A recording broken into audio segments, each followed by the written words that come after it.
Here's something that might surprise you. While most protests aim to be loud and visible, the most impactful movement in America right now involves people simply walking in silence for 2,300 miles. You know what fascinates me about this walk for peace? It's like watching a quiet revolution unfold one step at a time. 20 miles every single day since October. That's the equivalent of walking from New York to Las Vegas.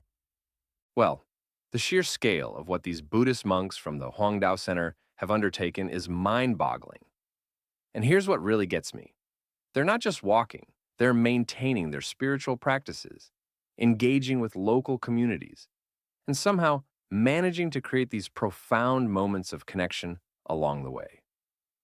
Hmm.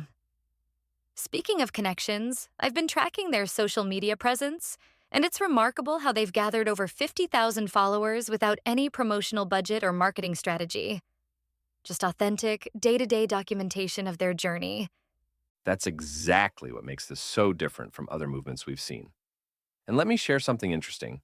According to their daily logs, they've had more than 300 spontaneous acts of kindness from strangers, ranging from offered meals to temporary shelter in people's homes.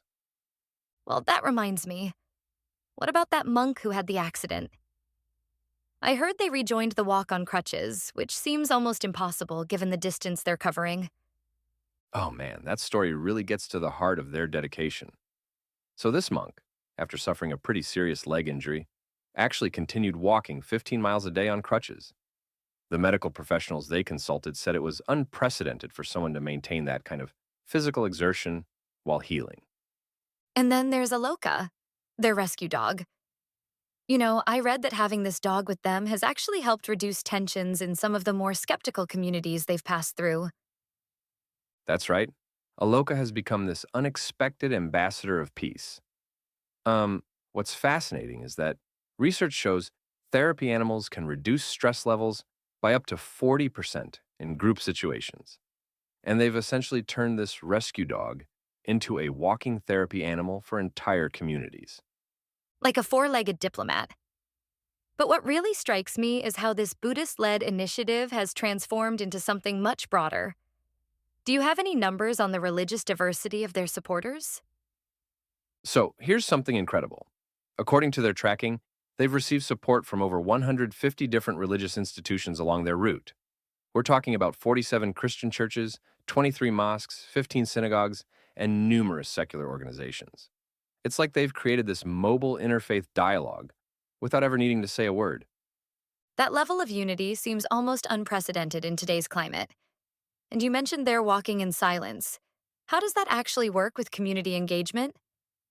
Well, that's where it gets really interesting. They maintain silence during their walking hours, but they hold evening gatherings in each town they pass through.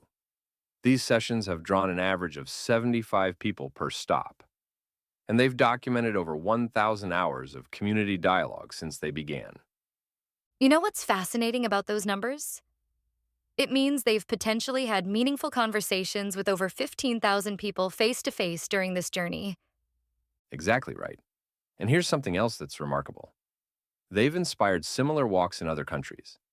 There are now 6 different peace walks happening across Europe, all modeled after this American journey. So, what you're saying is this quiet movement is actually creating global ripples. Absolutely. And let me share some perspective on that.